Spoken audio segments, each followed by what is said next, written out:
Hello दोस्तों। कहानी कही अनकही में आपका स्वागत है। आज की कहानी का नाम है बड़े भैया। कहानी के लेखक हैं श्री अश्विनी कुमार भटनागर जी। बड़े भैया ने घूर कर देखा तो स्मिता सिकुड़ गई। कितनी कठिनाई से इतने दिनों तक रटा हुआ संवाद बोल पाई थी। अब बोलकर भी लग रहा था कि कुछ नहीं बोली थी। बड़े भैया से आंख मिलाकर कोई बोले, ऐसा साहस घर में किसी को नहीं था। क्या बोला तूने? ज़रा फिर से तो कहना। बड़े भैया ने गंभीरता से कहा। कह तो दिया एक बार। स्मिता का स्वर लड़खड़ा गया। कोई बात नहीं, बड़े भैया ने संतुलित स्वर में कहा। एक बार फिर से कह। अक्सर दूसरी बार कहने से अर्थ बदल जाता है। स्मिता ने नीचे देखते हुए कहा, मुझे अनिमेश से शादी करनी है। यह अनिमेश वही है ना जो कुछ दिनों पहले यहाँ आया था? बड़े भैया ने पूछा। जी। और वह बंगाली है? बड़े भैया ने एक एक शब्द पर जोर देते हुए पूछा। जी, स्मिता ने धीमे स्वर में उत्तर दिया। और हम लोग, जिसमें तू भी शामिल है, शुद्ध शाकाहारी हैं। वह बंगाली तो अवश्य ही मांस मछली खाता होगा। जी, स्मिता ने सिर हिलाया। ये शादी नहीं हो सकती, बड़े भैया ने गरज कर कहा। क्यों बड़े भैया? स्मिता ने साहस जुटाकर पूछा। क्यों? क्या दिखाई नहीं देता? एक उत्तर तो दूसरा दक्षिण, एक पूरब तो दूसरा पश्चिम। कहाँ है मेल इसमें? बड़े भैया ने डांट कर पूछा। कैसे रह पाएगी उस वातावरण में? पर हम दोनों ने एक दूसरे से शादी करने का फैसला कर लिया है। क्या यह मेल नहीं है? स्मिता ने दृढ़ता से उत्तर दिया। अच्छा, तो तू इतनी बड़ी हो गई है कि अपने फैसले स्वयं करेगी? लगता है तो अपने आप को मिस वर्ल्ड समझने लगी है कि जो चाहे वह कर लेगी। बड़े भैया ने व्यंग्य से कहा। स्मिता यह सोचकर चुप रही कि उत्तर देगी तो वह और भड़क जाएंगे। उनका टेप एक बार चालू होता है तो फिर बंद नहीं होता। कोई उत्तर ना पाकर बड़े भैया ने पूछा, और अगर मैं शादी की मंजूरी नहीं दूँ तो हम कोर्ट में शादी करेंगे। स्मिता का विद्रोह भड़क उठा। शाबाश बेटी, भैया ने ताली बजाते हुए कहा। तूने मेरी इज्जत रख ली। अगर मैं शादी करूँगा तो लोग 1000 सवाल करेंगे। मैं जवाब देते देते थक जाऊँगा। स्मिता को सहसा विश्वास नहीं हुआ कि बड़े भैया समर्थन कर रहे हैं या तीखा व्यंग्य बाढ़ छोड़ रहे हैं। उनसे किसी बात की भी उम्मीद की जा सकती थी। स्मिता दुविधा में पड़ गई। अब क्या हुआ? चुप क्यों हो गई? बड़े भैया ने डांट कर पूछा। स्मिता ने डरते डरते कहा, आप नाराज़ हो गए? हाँ, नाराज़ होने की तो बात ही है। अच्छी तरह से फैसला कर लिया है ना? ऊंच नीच सब सोच लिया है ना? भैया ने कहा। बाद में पछताएगी तो नहीं? जी नहीं, संक्षिप्त उत्तर दिया। तो जाओ, कोर्ट में शादी कराओ। मैं तुम दोनों को आशीर्वाद दे दूंगा। बड़े भैया ने भी अपना निर्णय सुना दिया। स्मिता का दिल डूब गया। स्वीकृति पाकर वह प्रसन्न नहीं हुई। हर लड़की की तरह वह भी वधू बनकर पूरी साज सज्जा और श्रृंगार के साथ विदा होने की अभिलाषा रखती थी। यह तो बिल्कुल ऐसा ही हो गया कि टिकट लेकर एक स्टेशन से दूसरे स्टेशन पर पहुंच गई। जब तक विद्रोह की स्थिति में थी बहुत ऊंचा ऊंचा सोचती थी, और अब असलियत सामने आई तो दिल बैठ गया। सारे सपनों का रंग फीका पड़ने लगा। बड़े भैया 7 भाई बहनों में सबसे बड़े थे, और शायद इसलिए यह नाम उनके व्यक्तित्व और ऊंचे दर्जे के कारण उनके चेहरे पर चिपक गया था। माता पिता के गुजर जाने के बाद घर की सारी जिम्मेदारी उनके कंधों पर आ गई थी। 2 भाइयों की शादी तो पिता ने ही कर दी थी। मरने से पहले 2 बहनों की शादी तय कर दी थी। यह सब काम बड़े भैया ने किया और इस बात की प्रशंसा भी मिली। समय से तीसरी बहन की भी शादी कर दी। इसी समय उनकी पत्नी का देहांत हो गया। उनकी अपनी कोई संतान न थी। अब रह गई सबसे छोटी बहन स्मिता, जो उनसे 15 वर्ष छोटी थी। उनके बीच भाई बहन का नहीं, एक पिता पुत्री का रिश्ता था। दोनों घर में अकेले थे क्योंकि अन्य बहनें ससुराल चली गई थीं और भाई अपनी अपनी नौकरियों पर अन्य शहरों में थे। स्मिता बड़े भैया से जितनी डांट खाती थी वहीं सिर चढ़ी भी थी। कोर्ट की शादी से जहां स्मिता धूमधाम की शादी से वंचित रही, अनिमेश के परिवार वालों को लगा जैसे वे लोग धोखा खा गए। खाली हाथ बिना दहेज की बहू के आने से उनकी नाराज़गी चेहरे पर एक बहुत बड़े मस्से की तरह दिखाई देने लगी। चूँकि अनिमेश ही अपनी कमाई से घर चला रहा था, इस कारण कुछ कहने का साहस किसी को न हुआ। भाई साहब, एक परिचित ने व्यंग्य से पूछा, यह बेमेल शादी आपने स्वीकार कैसे कर ली? कहाँ हम उत्तर भारत के, कहाँ वह बंगाली। बड़े भैया ने कूटनीति का सहारा लेते हुए कहा, भाई मेरी स्वीकृति का प्रश्न ही कहाँ उठता है। उन दोनों ने अपनी मर्जी से कोर्ट में शादी कर ली तो मैं क्या कर सकता था। हाँ, आपको एक दावत ना मिलने का दुख अवश्य होगा। परिचित महोदय ने झेप कर कहा, मेरा मतलब यह नहीं था। पता नहीं कैसे निर्वाह करेंगे। आखिर उन दोनों की सांस्कृतिक पृष्ठभूमि तो बिल्कुल अलग है ना। सांस्कृतिक पृष्ठभूमि कुछ भी हो, पर संस्कार तो सबके भारतीय ही है ना। और फिर सारे विद्वान, जिनमें आप भी हैं, कहते हैं ना कि विवाह तो जन्म के साथ ही निर्धारित हो जाते हैं। बड़े भैया ने हंसते हुए कहा, मैं और आप क्या कर सकते हैं। सज्जन का मुंह बंद हो गया। स्मिता ने दर्शन शास्त्र में एमए किया था और साथ ही बीएड भी कर लिया था। पहले एक स्कूल में और फिर एक अच्छे नामी कॉलेज में व्याख्याता के पद पर काम कर रही थी। अनिमेष दूसरे कॉलेज में वरिष्ठ व्याख्याता था। अक्सर मिलते जुलते रहते थे। एक दूसरे के प्रति आकर्षण ने अपना रंग जमाना शुरू कर दिया। अंत में शादी करने का भी इरादा कर लिया। दोनों परिवारों के विरोध का भी उन्हें आभास था, पर कोशिश यही थी कि शादी बिना किसी झंझट के हो जाए, बाकी देख लेंगे। आशा के विपरीत बड़े भैया ने कुछ नहीं कहा और अनिमेष के घर वालों ने कुछ समय तक असहयोग आंदोलन किया। शादी को लगभग 7 महीने हो चुके थे और ऊपरी तौर से सबकी जीवन यात्रा सुचारू रूप से चल रही थी। रात्रि के 11 बजे होंगे। बड़े भैया टीवी पर एक रोचक धारावाहिक देख रहे थे। तभी अचानक दरवाजे पर घंटी तो बजी ही, साथ ही कोई धड़ाधड़ बड़बड़ा भी रहा था। बड़े भैया को दहशत हुई कि कहीं कोई लुटेरा या आतंकवादी तो नहीं है। धीरे धीरे सोचते हुए दरवाजे तक आए। दरवाजे में लगे शीशे में झांक कर देखा, पर अंधेरे में कुछ समझ में नहीं आया। कौन है? उन्होंने धमकाते हुए पूछा। मैं हूँ, एक मिमियाता स्वर आया। दरवाज़ा खोलिए। आवाज़ कुछ परिचित से लगी, पर धोखा भी तो हो सकता है, सोचकर बड़े भैया ने कड़क कर पूछा, मैं कौन? सिम्मी। लगा कि आवाज़ में जान ही न थी। बड़े भैया ने झट से दरवाज़ा खोला। स्मिता हाथ में एक छोटा सूटकेस लिए खड़ी थी, ठीक किसी फिल्मी नायिका की तरह।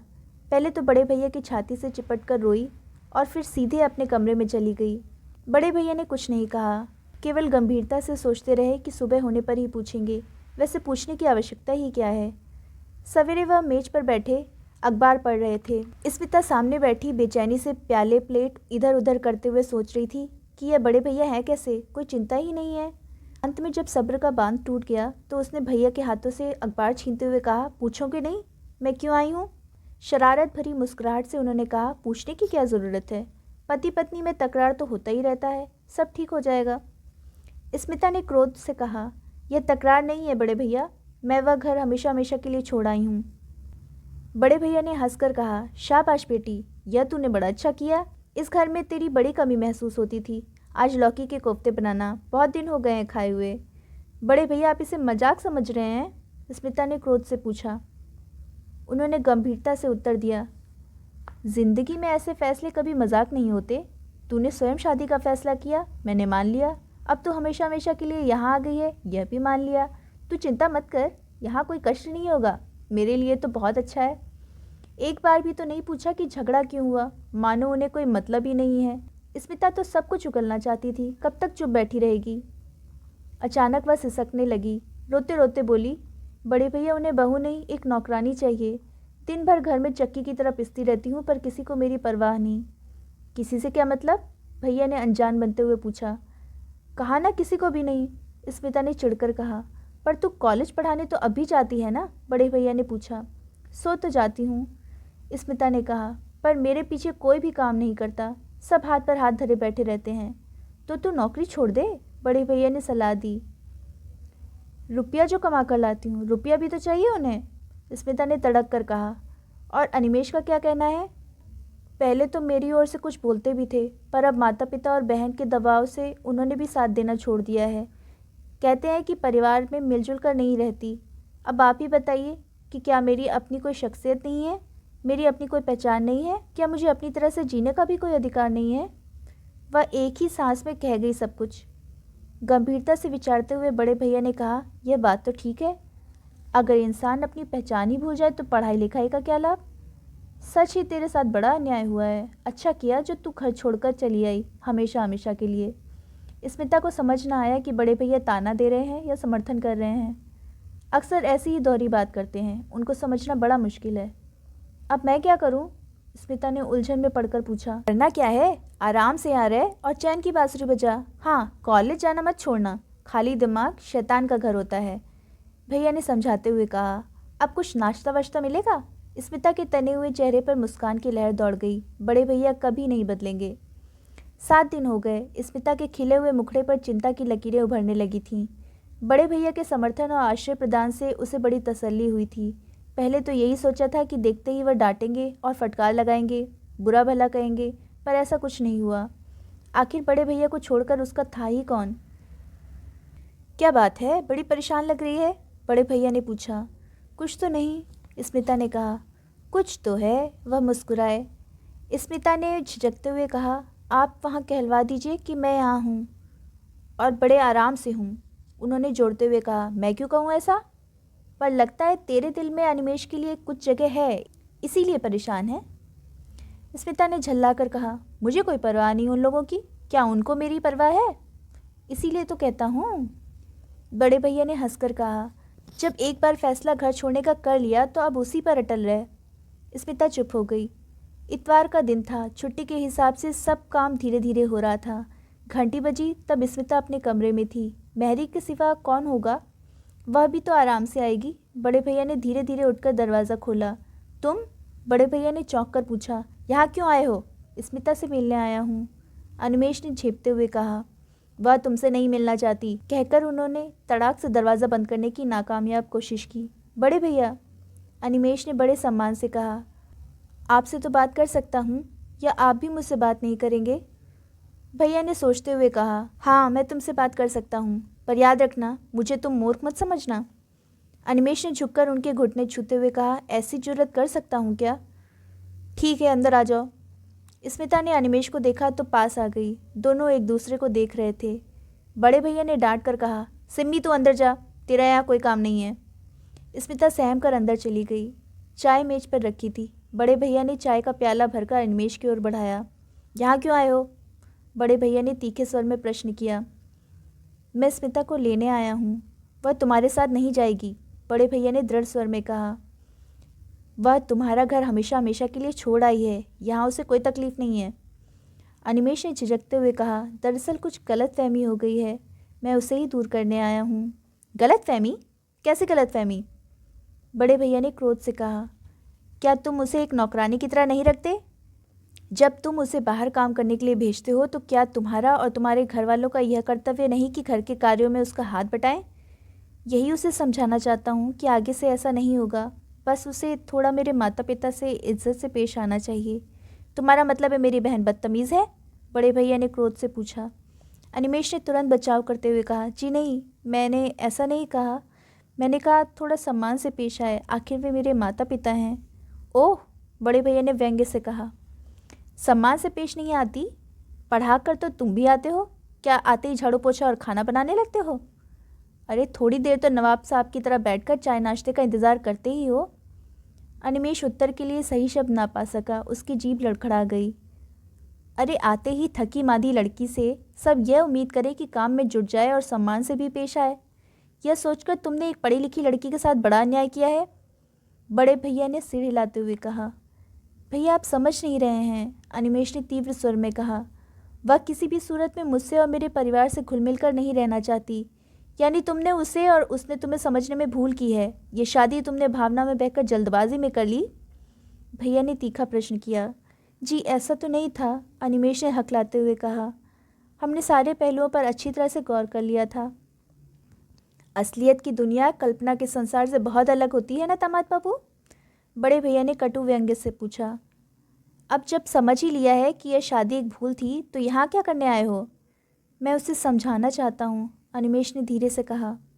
यानी तुम्हारे दिल में अभी भी उसके लिए थोड़ी जगह है? भैया कुटिलता से मुस्कुराए। अनिमेष सिर झुकाकर नीचे देखने लगा। सुनो दामाद बाबू, सिम्मी तुमसे ना तो मिलेगी और ना ही यहाँ से जाएगी, भैया ने दृढ़ता से कहा। तुम जा सकते हो। अनिमेष ने भी उतनी ही दृढ़ता से उत्तर दिया। भैया बिना मिले मैं यहाँ से नहीं जाऊँगा। पति पत्नी के बीच में आप क्यों आते हैं? मुझे एक मौका दीजिए। कैसा पति कैसी पत्नी? बड़े भैया ने कटुता से ऊंचे स्वर में कहा ताकि स्मिता भी साफ साफ सुन ले। सिम्मी तुम्हारा घर हमेशा हमेशा के लिए छोड़ आई है, यह अच्छी तरह समझ लो। स्मिता के कलेजे पर सांप लौट रहे थे। उसे ऐसी आशा न थी कि बड़े भैया अनिमेष का इतना अपमान करेंगे। उसे अनिमेष पर न जाने क्यों तरस आने लगा। जो भी हो मैं मिलकर ही जाऊंगा, अनिमेष ने स्मिता के कमरे की ओर बढ़ते हुए कहा। ठहर जाओ, बड़े भैया ने डांट कर कहा। मैं इतना बुरा तो नहीं हूँ कि तुम्हें घर से बाहर उठाकर फेंक दूँ, पर सिम्मी से मिलने की आज्ञा कभी नहीं दूंगा। इधर वाला कमरा खाली है, वहाँ जब तक मर्जी हो रहो, पर सिम्मी से मिलने की कोशिश मत करना।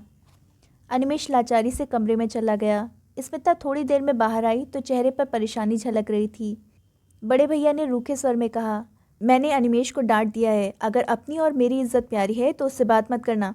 अब तुम हमेशा हमेशा के लिए यहाँ रहो। हाँ, नौकर के हाथ नाश्ता और खाना कमरे में ही भिजवा देना। मैं बाहर उसकी सूरत भी नहीं देखना चाहता, समझी? बड़े भैया 2 दिन तक दीवार बने बीच के कमरे में आराम कुर्सी लगाकर बैठे रहे। दफ्तर से भी छुट्टी ले ली थी। स्मिता पर पूरा विश्वास था कि वह अनिमेश से बात नहीं करेगी। अनिमेश के ऊपर ही पहरा लगाया हुआ था कि उकता कर चला जाएगा। अपनी कटुनीति पर मुस्कुरा रहे थे।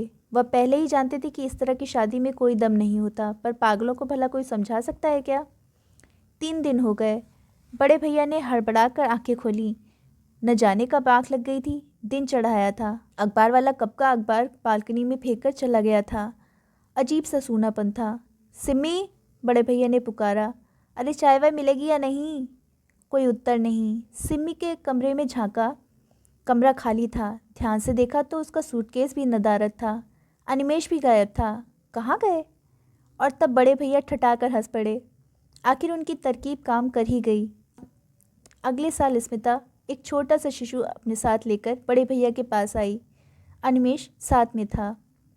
बड़े भैया खिलखिलाकर हंस पड़े। अब तुम दोनों उस चेक के हकदार हो जो मैंने तुम्हारी शादी के लिए रखा हुआ था। अब तो बच्चा भी है, इसलिए सूद के साथ बोनस भी दे रहा हूँ। अब आशा करता हूँ कि तुम दोनों हमेशा हमेशा एक दूसरे के साथ रहोगे। दोनों ने शर्माकर मुंह नीचे कर लिया। तो दोस्तों, आपको कहानी कैसी लगी कमेंट करके ज़रूर बताइएगा। वीडियो को पूरा देखने के लिए बहुत बहुत धन्यवाद। कहानी पसंद आई हो तो वीडियो को लाइक शेयर करें और चैनल को सब्सक्राइब करें। धन्यवाद।